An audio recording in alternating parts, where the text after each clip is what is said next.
तो उन ज्ञानियों ने अपने आप निष्कर्ष निकाल लिया कि ओम नाम जाप है, वेदों में लिखा है, उस ओम नाम का रट लगा दी। और फिर साथ में एक वेदों से बाहर एक और आकाशवाणी करके इस काल ने और न्यारा खूटा ठोक रखा है, अलग से और एक भ्रमित किया हुआ है जीव को। जैसे ब्रह्मा जी कमल के फूल पर विद्यमान थे, उत्पन्न हुए, यानी वहां उनको बैठा दिया, होश में ला दिया, वैसे उत्पन्न ते पहले कर चुका था, उनको बेहोश किया हुआ था, कोमा में डाल रखा था, प्रवेश करते रहे, ये जवान हो गए तो उनको सचेत करके कमल के फूल पर बैठा दिया इस ज्योति निरंजन ब्रह्म ने, काल ने।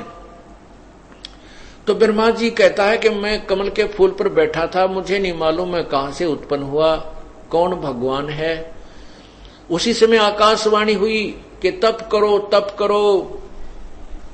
अब ब्रह्मा ने उस समय तक तो वेद भी ना पढ़े थे, वेद तो बाद में मिले हैं इसको सागर मंथन के समय। तो वो तप करने का आदेश किसका था? ये ज्योति निरंजन काल का। वो वेदों से बाहर का ज्ञान है, जो दंत कथा है, लोक वेद है। और वेद ज्ञान पूर्ण परमात्मा का दिया हुआ, जो ब्रह्म को दिया था। ब्रह्म को 5 वेद दिए थे प्रभु ने, ये सवसम वेद भी साथ दिया था, लेकिन इस काल ने सवसम वेद यथार्थ ज्ञान को छुपा दिया कि कहीं इन प्राणियों को तेरे जाल का ज्ञान ना हो जाए। और केवल 4 वेद बाद में दिए थे। तो उससे पहले तप करने का आदेश ब्रह्म ने कहा। और फिर तप से क्या होता है? सिद्धियां आ जाती हैं। इन सिद्धियों से फिर ये काल अपने रिमोट से अपना उल्लू सीधा करता है। इन ब्रह्मा विष्णु महेश को भी खूब नाच नचाता है। क्या कहा? इसी के विषय में सवसम वेद में परमात्मा ने कहा है, तपो तपो कर वाक्य सुनाया, लोकर चोबल मेरी माया। काल ने कहा तपो तपो, यानी तप करो कह करके एक वचन सुनाया। और फिर कहा अब तू सृष्टि रच, यह शक्ति मैं तुझे देता हूं। वो तपस्या करके उसको बैटरी चार्ज करवा दी, सिद्धियां आ गई ब्रह्मा जी में। आगे फिर वो ब्रह्मा जी के आप पढ़कर देखो, ब्रह्म पुराण, विष्णु पुराण, शिव पुराण कहते हैं ब्रह्मा जी के कान में इतने आदमी पैदा हो गए, जुबान पर इतने हो गया, मैं इस कान में इतने पैदा हो गए। ये सारी सिद्धि काल ने इसके अंदर फिट कर दी। और उस तपस्या के कारण उसमें सिद्धियां आ गई। उन सिद्धियों से फिर आगे इसने सृष्टि रचना का कार्य शुरू किया। और जब वो सिद्धियां समाप्त होगी तो फिर ये मैथुन सृष्टि प्रारंभ की। इस प्रकार ये काल का जाल है। तो ऋषियों ने साथ में, वो ब्रह्मा जी और विष्णु जी ने फिर तप किया, शिव जी ने भी 88,000 वर्ष तप किया। जबकि गीता जी में ये मना किया है कि जो हठ योग करते हैं वो कभी पार नहीं हो सकते, वो मूर्ख लोग हैं।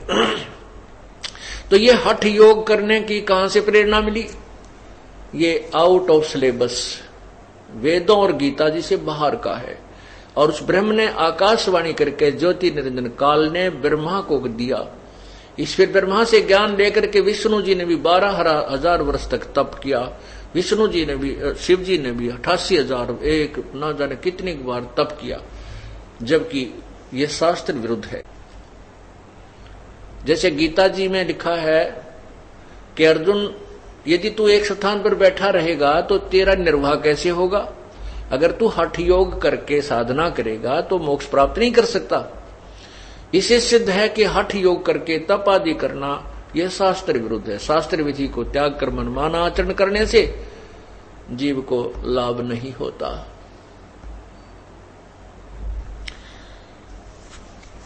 तो उन ऋषियों ने साधनाएं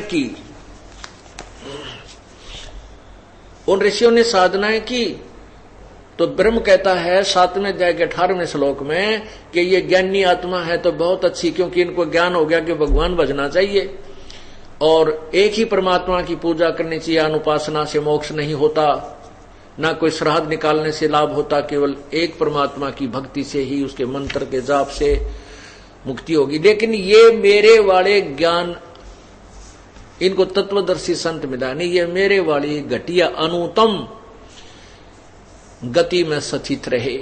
होय होय। मेरे वाली ये घटिया, क्योंकि जन्म मृत्यु बड़ी रहेगी, कर्म का दंड गदा कुत्ता शोर भी बनना ही पड़ेगा। ये घटिया, इसलिए काल ने अपनी साधना को भी अनुतमाम बताया है, अति अश्रेष्ठ अनुतम। 7वें अध्याय के 19वें श्लोक में फिर स्पष्ट किया है कि बहुनाम जन्मानाम अंते ज्ञानवान माम प्रपद्ये। बहुत बहुत जन्मों के अंत में कोई ज्ञानी आत्मा मेरे ब्रह्म तक की साधना कर पावे, नहीं तो नीचे की मूलजा रहता है। और वासुदेव सर्वमिति सर्वात्मा सो दुर्लभ है, ये बताने वाला नहीं, इस ब्रह्म से भी ऊपर एक और परमात्मा है, पर ब्रह्म से भी ऊपर जो सुप्रीम पावर है पूर्ण ब्रह्म, वही पूजा के योग्य है, वही सर्व सुखदायी है, वही पूर्ण मोक्षदायक है, वही पूजा के योग्य है।